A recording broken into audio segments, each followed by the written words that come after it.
بسم اللہ الرحمن الرحیم۔ مغرب میں اٹھنے والی تحریک اصلاح مذہب کے بعد دنیا بھر میں سیکولرزم کو بطور ایک آئیڈیالوجی کے قبولیت عام حاصل ہوئی۔ اس کا مطلب یہ ہے کہ اس بات کو بطور اصول مان لیا گیا کہ مذہب ایک فرد کا نجی معاملہ ہے۔ جہاں تک اجتماعی مسائل کی تشکیل کا تعلق ہے تو مذہب کا اس میں کوئی کردار نہیں ہوگا۔ مڈل ایسٹ میں اگر ایک طرف اسرائیل کا وجود ہے تو اس کو لوگ کہتے ہیں کہ صہیونیت کا نتیجہ ہے، دوسری طرف حماس جیسی تحریکیں ہیں کہ جو اپنی اورینٹیشن مذہب سے لیتی ہیں۔ وار آن ٹیرر کے دونوں گروپ، ایک طرف کہا جاتا ہے کہ یہ گویا ایک اسلام کے خلاف مغرب کا ایک دم ہے، دوسری طرف جو اس کے رد عمل ہے القاعدہ کی طرح کے، ان کو کی اورینٹیشن بھی مذہبی ہے۔ تو کیا یہ بات ان حقائق کی روشنی میں مانی جاتی ہے کہ مذہب آج بھی عالمگیر مسائل کی تشکیل میں ایک بنیادی کردار ادا کر رہا ہے؟ خورشید صاحب، میرے خیال میں آج کے جو بین الاقوامی مسائل ہیں وہ ایک ایسی سنگین صورتحال اختیار کر چکے ہیں کہ اس وقت دنیا کی انسانیت کی تاریخ کی سب سے بڑی غربت اور امارت کی تفریق ہے۔ اس وقت انفلیشن ہے ہائیسٹ ایور ریسنٹ ہسٹری میں۔ اس وقت جو معیار زندگی جتنا تیزی سے گر رہا ہے اور جس طرح اس سے ایک سماجی بحران پیدا ہو رہا ہے، وہ دراصل اصل وجہ ہے ان مسائل کے ایک قسم کی خونریز اور تباہ کن شکلیں اختیار کر جانے کا اس معاشرے کا، اور اس کی نہ تو مذہب ان کی وجوہات میں سے ہے اور نہ ہی مذہبی بنیادوں پر ان مسائل کا کوئی حل ممکن ہے۔ ہاں، لیکن جو میں بات عرض کر رہا تھا، اس وقت جب ہم ان افیئرس کو سمجھنے کی کوشش کرتے ہیں، دنیا میں جو کچھ لکھا جا رہا ہے مسلمانوں کی طرف سے، دوسرے حلقوں کی طرف سے، تو اس کی ایک مذہبی تعبیر ہمارے سامنے آ رہی ہے۔ مثلا میں نے جیسے عرض کیا مڈل ایسٹ میں آپ دیکھیے تو دونوں طرف ایک مذہب بڑی کردار ادا کرتا نظر آتا ہے۔ یروشلم کا مسئلہ کھڑا ہوتا ہے تو اس میں مذہب کا کردار ہوتا ہے، طالبان کی موومنٹ اٹھتی ہے تو مذہب کی بنیاد پر، القاعدہ اٹھتا ہے تو مذہب کی بنیاد پر۔ تو اس کا مطلب یہ ہے کہ مذہب بھی بہرحال بلکہ بھی نہیں ہی مرکزی کردار ادا کر رہا ہے۔ نہیں، میرے خیال میں مذہب کو امپوز کیا جاتا ہے اصل سٹرگلز کو روکنے کے لیے۔ آج کے عہد میں جو یہ تھیوری امریکی سامراج نے پیش کی ہے، کلیش آف دا سویلائزیشنز، یہ بنیادی طور پہ جو طبقاتی کشمکش ہے، جو کلیش آف دا کلسٹر ہے، اس کو زائل کرنے کے لیے، اور وہ تضادات پیدا کیے جا رہے ہیں جو تضادات اصل میں مذہبی یا قومی یا نسلی بنیادوں پہ نہیں ہیں، طبقاتی بنیادوں پر ہے۔ اور اسی حوالے سے اگر ہم دیکھیں تو اس وقت 6000 لوگ دنیا کی 6 ارب آبادی سے زیادہ دولت رکھتے ہیں۔ دنیا کے 10% امیر ترین لوگوں کے پاس دنیا کی 85% دولت ہے، اور 50% لوگوں کے پاس 1% دولت بھی نہیں ہے۔ اور جو امیر لوگ ہیں، جو 6000 لوگ ہیں، ان میں القاعدہ بھی آتی ہے، اس میں اسلامک آرگنائزیشنز بھی ہیں، یعنی وہ جو ایک حکمران طبقہ ہے، جو سپر رچ کلاس ہے، اس میں تمام مذاہب کے لوگ ہیں۔ اور اسی طرح جو طبقہ پس رہا ہے، جس کا استحصال کیا جا رہا ہے، جس کو اس سسٹم میں مجبور کر کے اس کو اس ذلت آمیز زندگی کو تسلیم کرنے پر مجبور کیا جا رہا ہے، اس میں بھی تمام مذاہب کے لوگ ہیں، اور اس لیے اصلی تضاد جو ہے وہ مذہب کا نہیں ہے۔ وجہ صاحب، یہ ابھی سیکولرزم کی بات ہم نے کی کہ آج بھی دنیا میں معاملات کی تشکیل میں اگر مذہب بہت بنیادی کردار ادا کرتا دکھائی دیتا ہے تو اس کا مطلب یہ ہے کہ سیکولرزم کے طور پر نظری بنیادوں پر ہم نے جس چیز کو مانا تھا عملاً اس نے کام نہیں کیا۔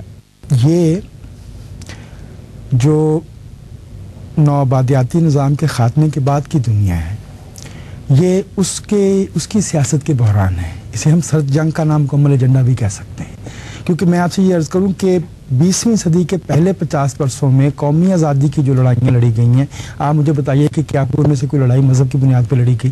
کیا الجیریا کی لڑائی مذہب کی بنیاد پہ تھی؟ کہتے یہی ہیں کہ الجیریا کی مذہب کی بنیاد پر تھی، سب کانٹیننٹ میں بھی جو لڑی گئی وہ بھی مذہب کی بنیاد پر تھی۔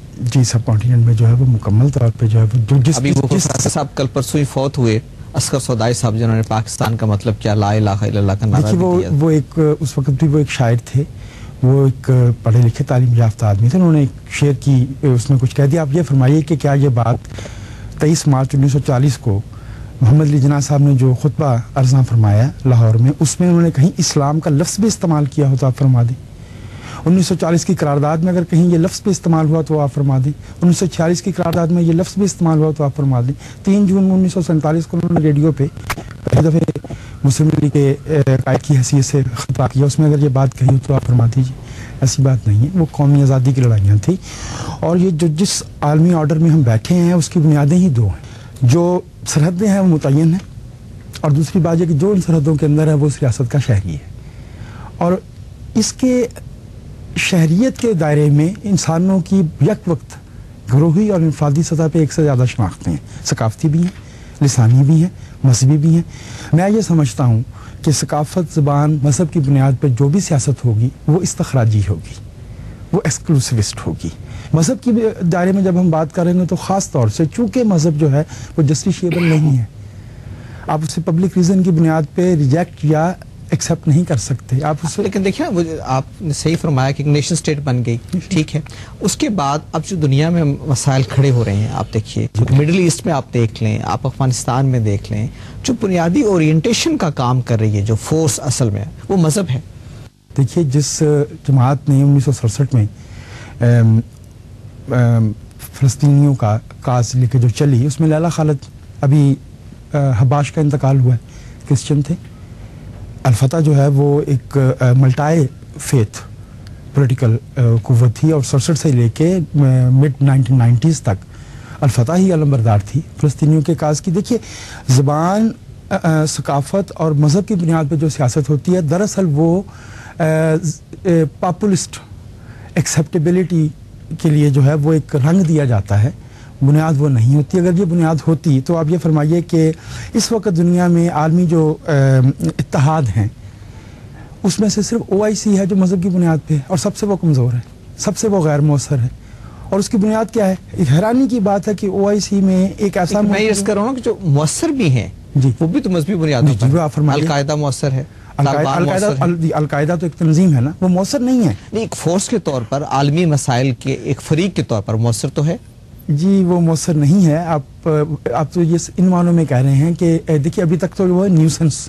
طالبان کو دیکھیے، کیا وہ مؤثر نہیں ہے؟ جی وہ بالکل مؤثر نہ رہے، اس لیے نہ مؤثر رہے کہ وہ سیاست کی بنیاد جو ہے وہ انسانی اجتماع کو پیش آنے والے مسائل کی پیش بینی کرنا اور ان کا حل دریافت کرنا ہے، تاکہ اس کی روشنی میں انسانوں کے معیار زندگی کو بلند کیا جا سکے، تاکہ ان کو جو بحران پیش آنا ہے، جو ان کو جو مسائل پیش آنا ہے ان کو جو ہے وہ آسان کی. اس ضمن میں اگر کچھ اس میں کوئی اضافہ کیا ہے طالبان نے تو بتا دیا جائے. میں آپ سے ایک اور عرض کروں کہ ہمیں یہ تاریخ اور جغرافیہ دونوں سے نابلد رکھا جاتا ہے اس ملک میں. جس وقت طالبان وہاں پہ حکومت کر رہے تھے تو اسی ملک میں مین سٹریم مذہبی جماعتیں جو ہے ایک سے زیادہ، میں نام لے دیتا لیکن یہ مناسب بات معلوم نہیں ہوگی، لیکن میں عرض کر رہا ہوں کہ انہوں نے یہ کہا کہ ہم طالبان کے ساتھ اتفاق نہیں کرتے. اس وقت بھی نہیں کرتے. مثلا وہ لڑکیوں کے اسکول جلا رہے ہیں، مثلا وہ خواتین سازہ کو قتل کر رہے ہیں، مثلا وہ صحافیوں کو. یہ آپ کہہ سکتے ہیں کہ مذہب کی غلط تعبیر ہے، لیکن تعبیر تو مذہبی ہے. میں جو کہنا چاہ رہا ہوں، میں تو 1 ارب 30 کروڑ انسانوں میں سے ہوں جو سبسکرائب نہیں کرتے فیتھ کو. یہ تو ان ہمارے بھائیوں کا اور بہنوں کا مسئلہ ہے جو سبسکرائب کرتے ہیں کہ وہ بتا دیں کہ کون سی تعبیر درست ہے.